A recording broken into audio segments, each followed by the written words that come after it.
Hoje eu vou comentar aqui uma sequência de Apocalipse Now que não entrou no corte final do filme. Não entrou nem na versão de 79 e nem na versão Redux de 2001. Uma sequência muito interessante e que vale a pena conhecer e analisar também. Hollywood big shot's gonna give you what you want. Maybe not today, maybe not tomorrow, but soon and for the rest of your life. Frankly, my dear, I don't give a damn. Eu citei aqui as versões de 79 e de 2001. A de 79 é a primeira, quando o filme foi lançado, pela primeira vez, ganhou Festival de Cannes, foi indicada a Oscar e tal na época, e é uma versão com aproximadamente 2 horas e meia. Depois, em 2001, o Coppola, o diretor do filme, o Francis Ford Coppola, ele lançou a versão Redux. De novo foi para Cannes com o filme, com uma versão muito maior, com aproximadamente 40 minutos a mais. E recentemente saiu a versão Final Cut, que ela fica entre a versão de 79 e a versão de 2001. Confesso que eu ainda não assisti essa Final Cut. Nas duas versões que eu assisti, na de 79 e na de 2001, não tem essa sequência que eu vou comentar aqui hoje. É uma sequência perdida. Não sei dizer por que essa sequência não entrou no filme e eu não sei se ela está na versão Final Cut, que foi relançada. Acredito que não. E ela está nos extras dessa edição importada, uma edição especial do Apocalipse Now, que infelizmente não foi lançada no Brasil. Essa aqui é a edição de fora, e que tem essa cena perdida aí nos extras. Lembrando que, para quem não conhece, Apocalipse Now é um filme sobre a Guerra do Vietnã. É um filme que conta uma história de um capitão que é designado, que é mandado numa missão para matar um coronel, né, o Coronel Kurtz, interpretado pelo Marlon Brando, que durante essa guerra acabou enlouquecendo e formou um exército próprio com nativos daquele local do Vietnã no meio da selva. O cara enlouqueceu, se perdeu lá no meio da selva, e o Willard é encarregado, junto com outros soldados, de ir até o Kurtz, de chegar até a fortaleza, digamos assim, né, o templo do Coronel Kurtz, no meio da mata, e matá-lo. Esse filme ele foi baseado no famoso livro do Joseph Conrad, No Coração das Trevas. Um livro que por muito tempo, muita gente tentou adaptar para o cinema e acabou sendo, a missão acabou sendo dada ao Coppola. Lembrando que ele tinha feito os 2 filmes da saga Poderoso Chefão, A Conversação, e depois se aventurou, né, porque foi uma verdadeira aventura ter feito este filme. Vamos a essa sequência então. Narrando basicamente, ela é uma sequência que se passa no rio, uma boa parte do filme, né, se passa nesse rio, que os soldados ali, a mando do Willard, estão subindo naquele barco para se confrontarem com o Kurtz. E nessa sequência, que não entrou no filme, eles encontram um outro barco, eles avistam um outro barco e se aproximam desse barco. Paralelo a isso, e eu vou falar aqui da chamada montagem paralela, a gente está ouvindo uma música, a gente está ouvindo um som, e essa música é da banda The Doors, mas não é a música que toca na abertura do filme. Vamos lembrar aqui que na abertura toca The End, e nessa sequência que não entrou no filme, toca Light My Fire. E o curioso é que essa música, Light My Fire, ela é cantada não pelo Jim Morrison, não na voz dele, na versão original, digamos assim. É cantado na voz dos nativos, né, em um som meio tribal. Então o Coppola, nessa sequência perdida, primeiro, ele vai relacionar 2 situações que não estão acontecendo ao mesmo tempo. Porque a cena do barco em que eles estão seguindo, ela ocorre de dia. E a outra cena, né, as duas unidas aí formando uma sequência, ela ocorre à noite.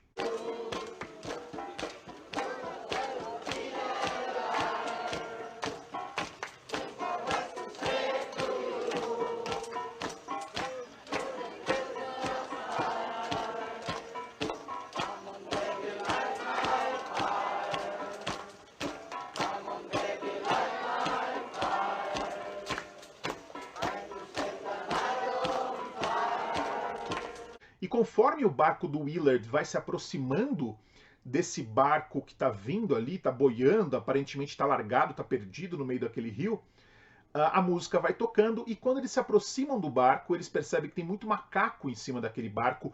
Aparentemente é um barco abandonado, e aí vem um susto.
um cadáver, uma pessoa morta pendurada ali no mastro daquele barco. E aí a música para, a música cessa e vem aquele susto, o barulho da madeira se mexendo, o barulho daquele corpo pendurado. E, claro, Willard e os outros soldados ficam assustados com o que eles enxergam ali, né, com o que eles veem ali. E aqueles macacos também ali, o barco cheio de macaco, aquele barco descendo o rio na contramão deles.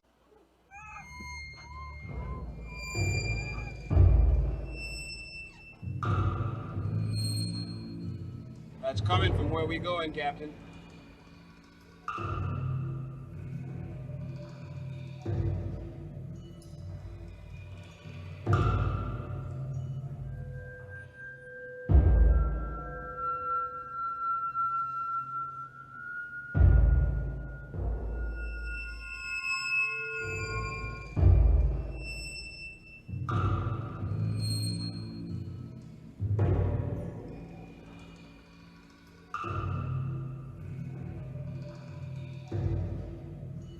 E tem a questão do avião, né? Logo quando acaba essa sequência, a gente tem aquele rabo do avião ali, né? Aquele avião que caiu no meio da água.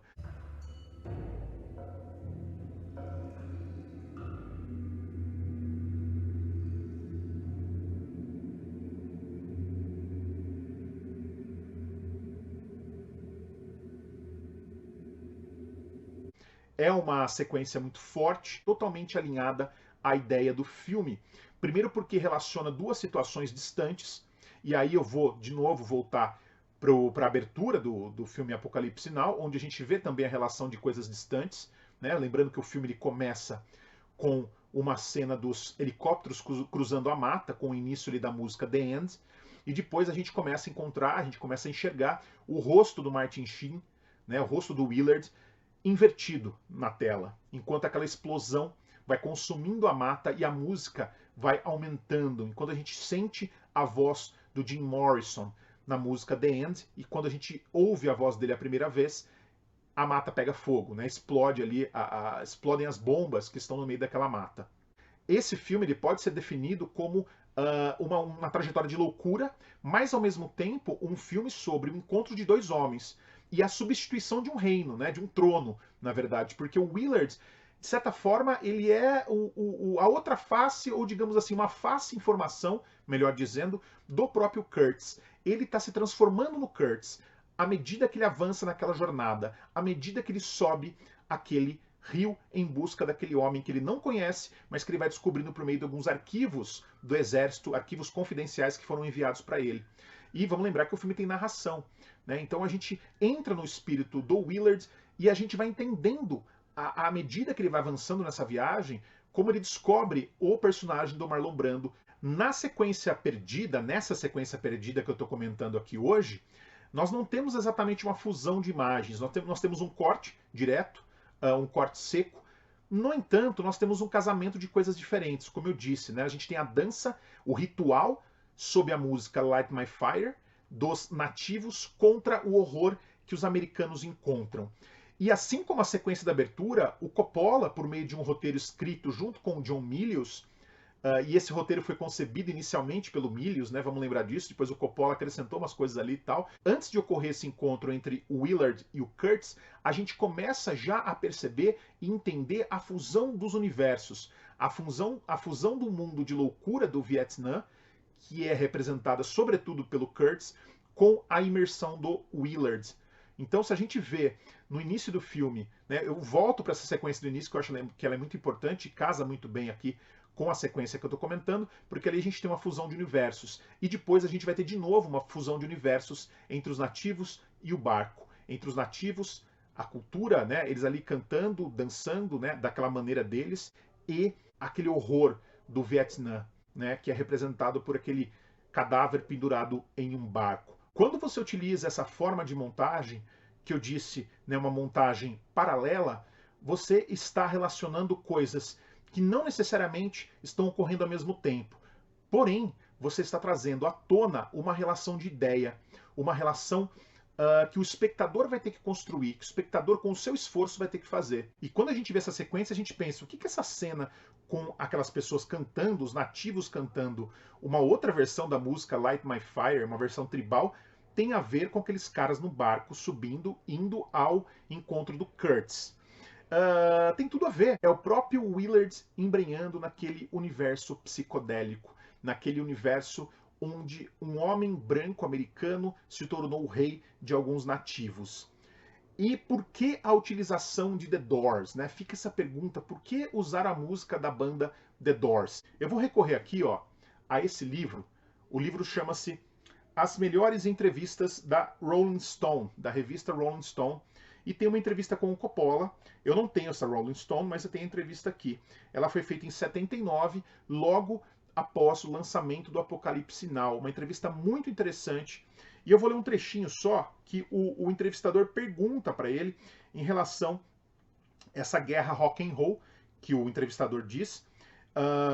E ele pergunta sobre a ideia da canção The End, de onde veio. E o Coppola, olha só que interessante, ele diz que conheceu Jim Morrison da escola de cinema, da época da escola de cinema.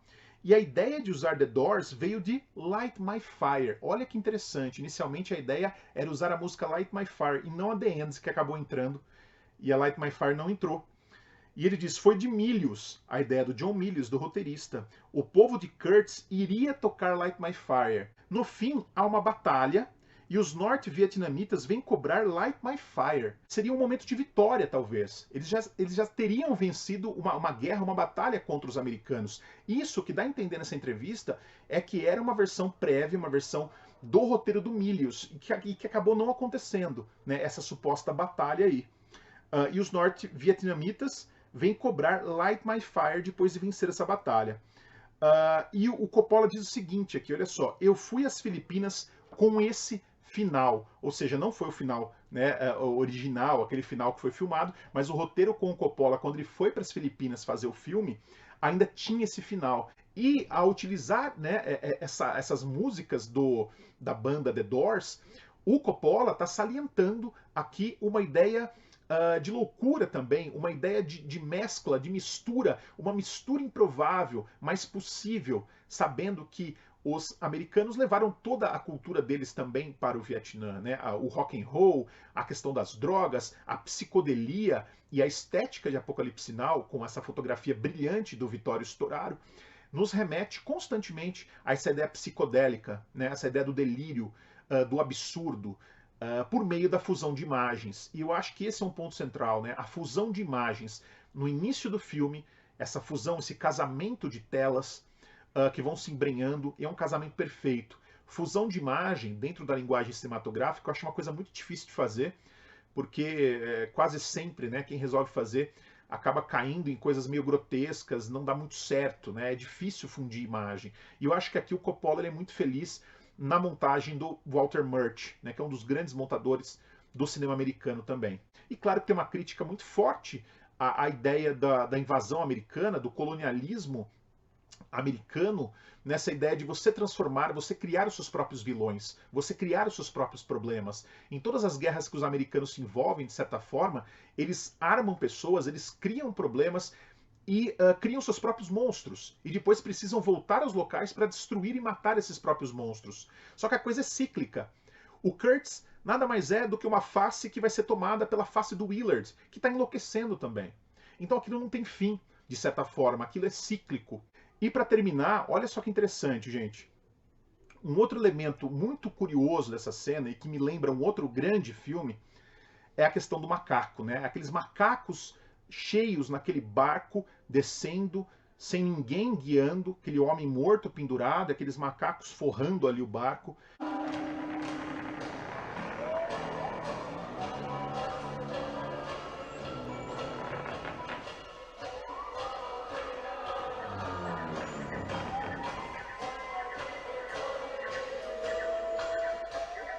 E claro, né, quem conhece um pouco de cinema, história do cinema, quem viu muito filme, sabe que tem um longa-metragem do Werner Herzog chamado Aguirre, A Cólera dos Deuses, provavelmente a obra-prima do Herzog, e que tem, né, no final tem aquela sequência dos macacos, né? Dos macacos, o barco cheio, né? Aquela jangada cheia de macacos, o personagem do Aguirre, né? Do Klaus Kinski, com aqueles macacos, ele sozinho descendo aquele rio rumo a uma Eldorado que nunca chega e que é fictícia, uma coisa da loucura dele, e que é um filme que fala de loucura, de colonização, de conquista, e tem uma relação forte com o Apocalipse Now nesse ponto, né? Os filmes se conversam nesse ponto, que é um delírio de conquista, de colonização, e que, de certa forma, né, aqueles macacos, né, ocupando o lugar do homem, tomando o lugar do homem naquela barca, naquela jangada que vai descendo,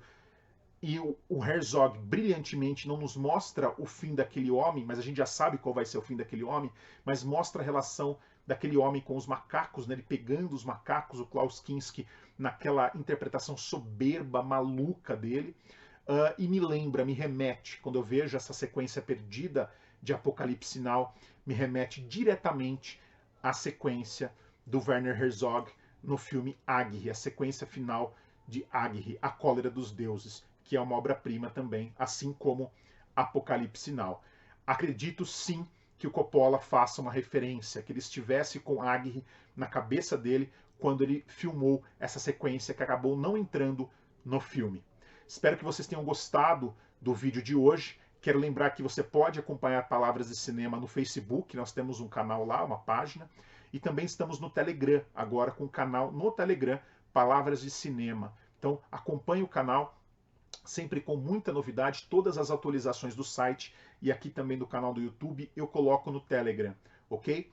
Um grande abraço para vocês e até semana que vem com mais filmes.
That's coming from where we going, Captain.